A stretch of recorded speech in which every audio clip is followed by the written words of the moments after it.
আজকে বানাবো আমলকির চটপটি ক্যান্ডি। মুখে অরুচি, সর্দি, কাশি একটা করে খেলেই রিলিফ পাবে। আর এটা রোদে শুকানোর কোনো ঝামেলা নেই, যখন ইচ্ছে হবে তখনই এটা বানিয়ে খাওয়া যাবে। তো চলো বানানো শুরু করা যাক। আমি অস্মিতা, সবাইকে ওয়েলকাম অস্মিতাস করায়। তো এর জন্য প্রথমেই লাগবে আমলকি। তো ফ্রেশ আমলকি নিয়ে নিতে হবে। এখানে 500 গ্রামের মতো নিয়েছি। তো এখানে যখন আমি আমলকিগুলো কিনেছিলাম তখন একদম ফ্রেশ ছিল, তবে যেহেতু একদিন রেখেছিলাম তো একটু কালো কালো স্পটও এসে গেছে। তো এবারকে খুব ভালো মতো করে এটাকে 2 থেকে 3 বার ধুয়ে নেব। নিয়ে এরকম একটা কোনো কড়া বা ফ্রাইং প্যান বা সসপ্যান বসিয়ে দেব। তার মধ্যে আমলকিগুলোকে নিয়ে কিছুটা পরিমাণ জল দিয়ে নিতে হবে। নিয়ে এবার এটাকে সেদ্ধ করতে দিতে হবে। তো খুব বেশি গলা সেদ্ধ করব না, মোটামুটি একটা সেদ্ধ করে নিতে হবে। তো ততক্ষণে আমি অন্যান্য কাজগুলো করতে থাকি। এখানে নিয়ে নিলাম মিশ্রি। এখানে ব্যবহার করব মিশ্রি। তো যেটা সুতোওয়ালা মিষ্টি, সেই মিষ্টিটাই এখানে নিয়ে নেব। সেটাই একদম পারফেক্ট, যেটা মিষ্টি বলে সেই মিষ্টি। তো এই সুতোগুলোকে আগে সরিয়ে নেব। নিয়ে এবার এটাকে একদম একটা পাউডার বানিয়ে নিতে হবে। তো এবারে ততক্ষণে আমি একবার একটু নিচের থেকে ওপরে আমলকিগুলোকে একটু নেড়ে চেড়ে দিয়ে আবারও সেদ্ধ করতে বসিয়ে দেব। দিয়ে এবার যে মিষ্টিটাকে রেডি করে রেখেছিলাম, মিষ্টিটাকে একটু মিক্সিতে ঘুরিয়ে এটাকে একদম একটা পাউডারের মতো করে নিতে হবে। যেমন চিনির গুঁড়ো আমরা তৈরি করি সেরকমই। মিষ্টি না পাওয়া গেলে চিনিটাকেই ঠিক এমনিভাবে একদম গুঁড়ো করে নিতে হবে। নিয়ে এবারে ততক্ষণে আমলকিগুলোও সেদ্ধ হয়ে গেছে।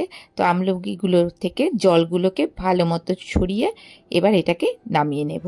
নিয়ে জলটাকে আলাদাভাবে এখন রেখে দেব। আর আমলকিগুলোকে এবারে দেখে নেব যে একদম পারফেক্ট কিন্তু সেদ্ধ হয়েছে। এরকম ধরলে পরে সুন্দর করে এটা কিন্তু ছেড়ে চলে আসছে। তো এটাকে বীজ থেকে পুরোপুরি শাঁসটাকে আলাদা করে নিতে হবে। আর এটা সেদ্ধটা একদম যখন করব না, তখন যেটা আমি বলছি একদম গলে যাওয়া সেদ্ধ কিন্তু করব না। এবারে একটা এরকম মিক্সি জার নিয়ে নেব। তার মধ্যে যে আমলকিগুলো ছিল সেগুলোকে নিয়ে নেব। এটা হাতে করেও করা যেতে পারে, তবে খুব বেশি যেহেতু সেদ্ধটা না না, তো সেই কারণে এটা মিক্সিতেই একটু আমি ঘুরিয়ে নিচ্ছি।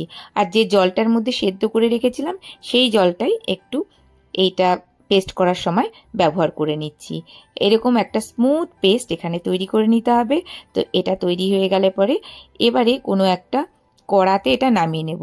আর আমরা যখনই এরকম টক জাতীয় জিনিস করব না, তখন অবশ্যই সেটা স্টিলের কোনো জিনিসের মধ্যে করব। কখনোই কিন্তু সেটা অ্যালুমিনিয়াম বা লোহার কড়াতে করব না। এবারে নিয়ে নিলাম 3-4 চামচের মতো মিশ্রি, যেটা গুঁড়ো করে রেখেছিলাম। 1 চামচ নিয়ে নিতে হবে বিট নুন, 1 চামচ নিয়ে নিতে হবে নর্মাল যে নুন আমরা খাই সেটা। তবে এখানে আমি সন্ধক নুন নিয়ে নিয়েছি, যে এমনি নুন যেটা হয় সেটাও আমরা এখানে নিতে পারি। নিয়ে খুব ভালো মতো করে এটাকে মিশিয়ে নেব আগে। এরপর আমরা ওভেনটাকে অন করব। একদম কম আঁচে বেশ কিছুক্ষণ ধরে কিন্তু এটা এরকম ঘুরিয়ে ফিরিয়ে জলটাকে পুরোপুরি শুকিয়ে নিতে হবে। তো জলটা যাতে তাড়াতাড়ি শুকিয়ে যায় আর একটা বাইন্ডিংও যাতে ঠিকঠাকভাবে থাকে, তার জন্য নিয়ে নিতে হবে 1 চামচ কর্নফ্লাওয়ার আর 1 চামচ তার সাথে জল। খুব ভালো করে এটাকে মিশিয়ে নেব। নিয়ে এভাবে আস্তে আস্তে দেখতে পাচ্ছি জলটা কিন্তু অনেকটাই শুকিয়ে গেছে। তো এবারে এই সময়তে যে আমরা কর্নফ্লাওয়ারটাকে গুলে রেখেছিলাম জলের সাথে, সেটা এর মধ্যে দিয়ে দিতে হবে। দিয়ে আবারও কিছুক্ষণ একটু নেড়ে চেড়ে নেব। যেহেতু কর্নফ্লাওয়ার দেওয়া আছে, আমরা জানি এটা খুব তাড়াতাড়ি কিন্তু ঘন হয়ে যাবে। জাস্ট 2 থেকে 3 মিনিট এরকমভাবে আরও একটুখানি নেড়ে চেড়ে নেব। তাহলেই দেখবে এরকম কড়া থেকে আস্তে আস্তে এটা ছাড়তে শুরু করেছে। তো সেই পর্যন্ত কিন্তু আমাদের খুব ধৈর্য সহকারে এই কাজটা করতে হবে, একটু টাইম লাগবে। তো সেই জন্য যখন এটা কাজটা করতে হবে তখন একটু টাইম নিয়েই করতে হবে। মোটামুটি পুরো ব্যাপারটা করতে 1 ঘন্টা কিন্তু টাইম লাগে। এবারে এর মধ্যে নিয়ে নিতে হবে লেবুর রস। আচ্ছা, লেবুর রস দেওয়ার আগে কিন্তু ওভেনটাকে আমি একদম অফ করে দিয়েছি। দিয়ে এবারে লেবুর রসটাকে একটু ভালো করে সমস্ত জায়গায় মিশিয়ে নিয়ে এবারে কোনো একটা এরকম থালা নিতে পারি বা এরকম স্কোয়ার শেপের কোনো মোল্ড নিতে পারি। নিয়ে ভালো মতো করে ঘি মাখিয়ে নিতে হবে। তা এখানে আমি বাটার পেপারের উপরে ঘি মাখিয়ে নিচ্ছি। তো এমনিও ডিরেক্ট এটা ঘিটা মাখিয়ে নেওয়া যেতে পারে। দিয়ে এবারে যে পেস্টটা আমরা রেডি করে রেখেছিলাম সেই পেস্টটাকে এর মধ্যে দিয়ে দেব। দিয়ে এবার খুব ভালো মতো করে ওপরের দিকটা ফ্ল্যাট করে দেওয়ার চেষ্টা করব, মানে যতটা সম্ভব ফ্ল্যাট করে দেওয়া যায় ততটা সম্ভব। তাহলে পরে পরবর্তীতে আমাদের এটা তুলতেও যেমন সুবিধা হবে আর শেপটা আনতেও সুবিধা হবে। তো এভাবে একটুখানি ফ্ল্যাট করে দেওয়ার পর এবার এটাকে কিন্তু মিনিমাম 1 ঘন্টা রেস্টে রাখতে হবে। তো আমি এটা ফ্রিজেই 1 ঘন্টার জন্য রেখে দেব। দিয়ে এবার 1 ঘন্টা পর আমি এটাকে বার করে নেব। তো তাহলেই দেখতে পারবো যে দেখি কীরকমভাবে সেটটা হয়েছে। তো আমরা দেখতে পাচ্ছি খুব সুন্দরভাবে কিন্তু সেটটা হয়ে গেছে। এবার এটাকে নিয়ে কাটিং করতে হবে। তো ছোট বড় যেরকম সাইজ সেরকমই করতে পারো, তবে আমি এটা ছোট ছোট সাইজের যেরকম ক্যান্ডি বানানো যায় সেই রকমই করে নেব। বেশি বড় তো খাওয়া যায় না, যেহেতু আমলকি তো খুব বেশি তো খাওয়া যায় না, তো ছোট ছোট সাইজ করে এখানে কেটে নেব। আর ভীষণ ভালো, ভীষণ চটপটি, আর রোদে শুকানোর কোনো ঝামেলা নেই।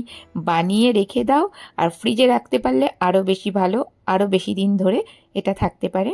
তো এরকম আগে লম্বা লম্বা শেপ করে তারপরে ছোট ছোট পিস করে স্কোয়ার শেপ করে ছোট ছোট কিউব করে নিলাম। সেটা দেখতেও ভালো লাগবে আর খেতেও একটা একটা করে বেশ ভালো লাগবে। আর এটা কৌটো করে কোথাও ক্যারিও করা যাবে, আর বাচ্চারাও একটা একটা করে দিলে কি বেশ কিন্তু মজা করেও খাবে। তো এবারে একটা তুলে দেখাচ্ছি কিউব, যে দেখো কত সুন্দর তৈরি হয়ে গেছে। একদম সেটটা কিন্তু একদম ঠিকঠাকভাবে তৈরি হয়েছে। ঠিক এইরকমই তৈরি করে নিতে হবে। এবার এর ওপর দিয়ে আরও একটি মিশ্রির যে গুঁড়ো ছিল আমার কাছে, সেটা ওপর দিয়ে একটু ছড়িয়ে এটাকে জাস্ট একটু ভালো করে মিশিয়ে নেব। ব্যাস, আমাদের ক্যান্ডি কিন্তু একদম রেডি হয়ে গেছে। এবারে যে কোনো কাচের জার, তার মধ্যে আমরা এটা ভরে নেব। ভরে নিয়ে এটা মোটামুটি 1 মাস তো থাকবেই, তারও বেশি সময় রাখা যেতে পারে যদি ফ্রিজে রাখা যায়। তো কেমন লাগলো এই চটপটি ক্যান্ডির রেসিপি আমায় জানাতে পারো। ভালো লাগলে একটা লাইক দিতে ভুলো না, আর আমার চ্যানেলটিকে সাবস্ক্রাইব করে রেখো। এইরকমই সুন্দর সুন্দর রেসিপি আমি তোমাদের সাথে শেয়ার করতে থাকবো। একটা ট্রাই না করে পারছি না, অনেকক্ষণ ধরেই চটপটি ব্যাপার তো, আমলকি বলে কথা, একটা তো ট্রাই করতেই হবে। তো আজকে এ পর্যন্তই, টাটা।